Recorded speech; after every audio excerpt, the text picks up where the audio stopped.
Well, this is interesting. We have a bunch of Russian Nazis that are against Putin with American equipment fighting against Putin and Russians in Russia. It's curious how they got all this equipment. Tonight, saboteurs, far-right Russian nationalist militias who have taken up arms against the Kremlin inside Russia, speaking out on the Ukrainian side of the border. The operation is ongoing. New video shows these anti-Putin fighters appearing to use American-made tactical vehicles, MRAPs and Humvees, in Russia's Belgorod region. It happened in a brazen cross-border attack earlier this week, and raising questions about where they acquired the equipment and what kind of backing they get from Kyiv. Obviously, a lot of encouragement. Planning, we could consult. Speaking is Russian far-right nationalist Denis Nikitin. He's espoused neo-Nazi views. He's the leader of a group called the Russian Volunteer Corps, who... Wait, neo-Nazi?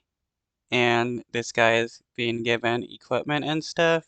Like, why are Nazis being funded?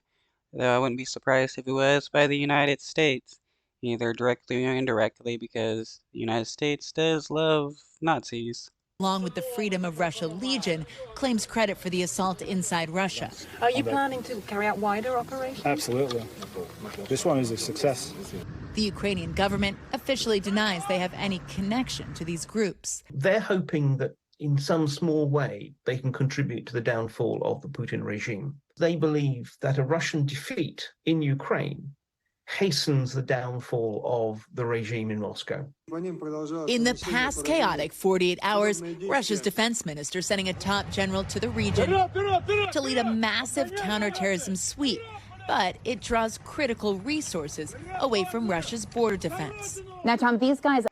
It's kind of funny how Putin is claiming that he's trying to weed out Nazis out of Ukraine when he has Nazis in his own midst. Aren't new. They've been around for a few years. What is new and different is the scale and the brazenness of this attack.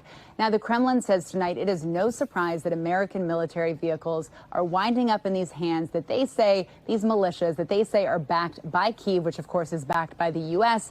The State Department, though, addressing this in their briefing earlier today, Tom, very clearly saying they do not support any American-made military vehicles or equipment being used in attacks inside Russia. They say they've seen the reports and they're looking into it. Tom?